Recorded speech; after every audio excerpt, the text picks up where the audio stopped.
everyone, it is time for a Word Lady lesson. Today we will be reading two George and Martha stories, which, as some of you know, are some of my very favorite stories. And we will be finding 3 new words. Before we get started, remember, to do these lessons, you're going to need a talking partner. And that talking partner can be an adult, whoever is around, a brother or a sister, a cousin, a friend, or a pet or a stuffed animal, okay? But you're gonna want someone or something to share your sentences with. All right, let's get started. All right, let's read our learning target for today together. It's the same as always. I can listen for new words and use them when I speak with the help of sentence frames. Here are the 3 words we will be noticing and learning about in our story today. Fibs. Say it. Fibs. Splendid. Splendid. Discouraged. Discouraged. We are ready to read our story now. Remember, we are noticing the words fibs, splendid, and discouraged. And when you notice those words, that's right, show me you noticed by going like this. These stories are by James Marshall. The first one is called The Garden. Martha was so discouraged. Good noticing. That's the first word. Discouraged means not confident or losing enthusiasm. So when you don't feel like you could do something, you feel discouraged. Martha was so discouraged. Her garden was an ugly mess of weeds. I just don't seem to have a green thumb, she sobbed.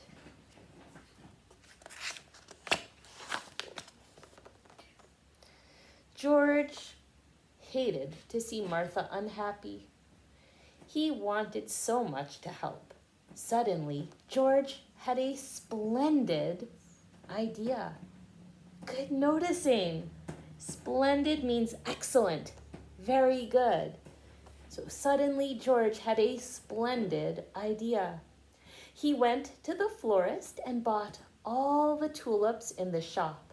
Tulips were Martha's favorite flowers.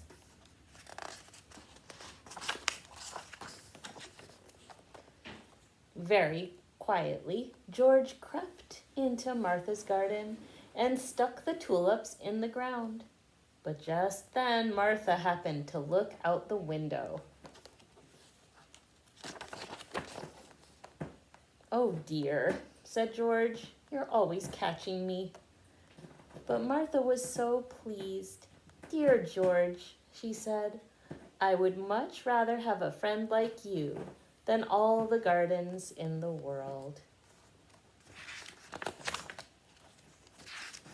All right, here's the next story. It's called The Fibber, and a fibber is a liar. One day, George wanted to impress Martha.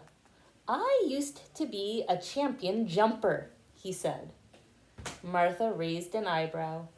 "And," said George, "I used to be a wicked pirate." Said Martha. George tried harder. "Once I was even a famous snake charmer." "Oh, goody," said Martha. Martha went to the closet and got out Sam. Is Sam a real snake or a stuffed animal? "Here is a snake for you to charm." "Eek!" cried George, and he jumped right out of his chair. "It's only a toy stuffed snake," said Martha. "I'm surprised a famous snake charmer is such a scaredy cat." "I told some fibs," said George, good noticing. Fibs are lies. So George wasn't really telling the truth about being able to do all those things. "I told some fibs," said George. "For shame," said Martha. But you can see what a good jumper I am, said George. That's true, said Martha. All right. And that's the end of those stories. Great job noticing those 3 words. Now we're going to have a little fun with them. The first word we noticed today was discouraged. Say it. Discouraged. In the story, it said Martha was discouraged. And discouraged means to lose confidence or enthusiasm. If you think about that part of discouraged, dis means not, and courage means when you feel like you can do something, right? You feel brave. So when you feel discouraged, you don't feel brave, you feel like you can't do something. And that's how Martha felt. If you look at this picture here, the little girl looks discouraged. All right, our sentence frame is, I felt discouraged when. So think about when you feel like you can't do something. That's when you feel discouraged. I felt discouraged when I didn't understand my homework. Oh, yes, that's a great example. I felt discouraged when I couldn't stretch my hand far enough for piano. Great examples. All right, our next word is splendid. Say it. Splendid. In the story, it said, suddenly George had a splendid idea. Splendid means excellent, very good. In the picture here, this is a picture that looks splendid to me. It looks beautiful, it looks excellent, really good. Our sentence frame is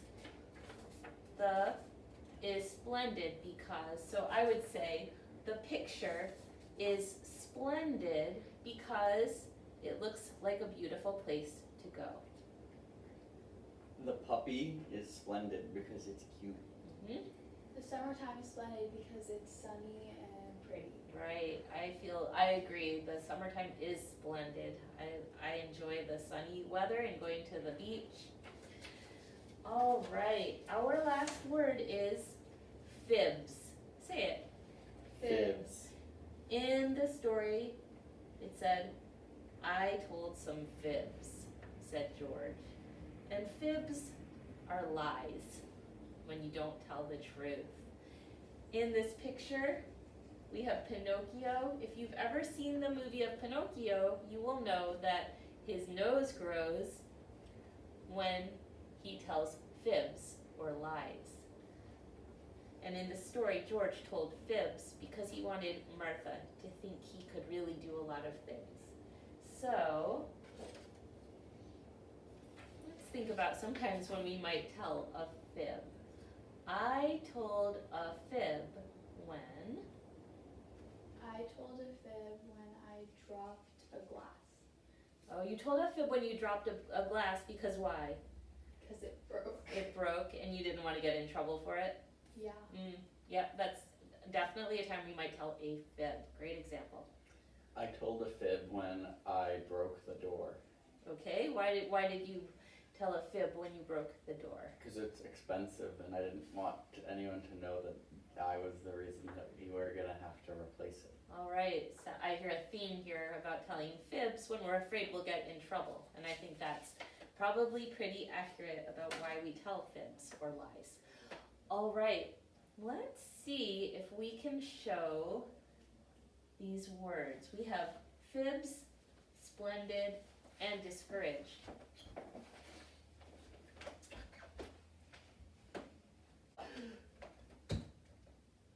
Splendid. Yeah, were you showing something that was wonderful? Great job. All right, Claire, do you want me to take I? Discouraged. Yeah, you were feeling like you couldn't do something? All right, I'll try the other one.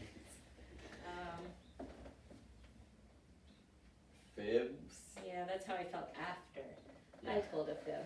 I don't like to tell lies. It makes me feel bad. Great job with the words today. And remember, when you're talking and when you're writing, you can use these words. Try it out. See you next time. Bye.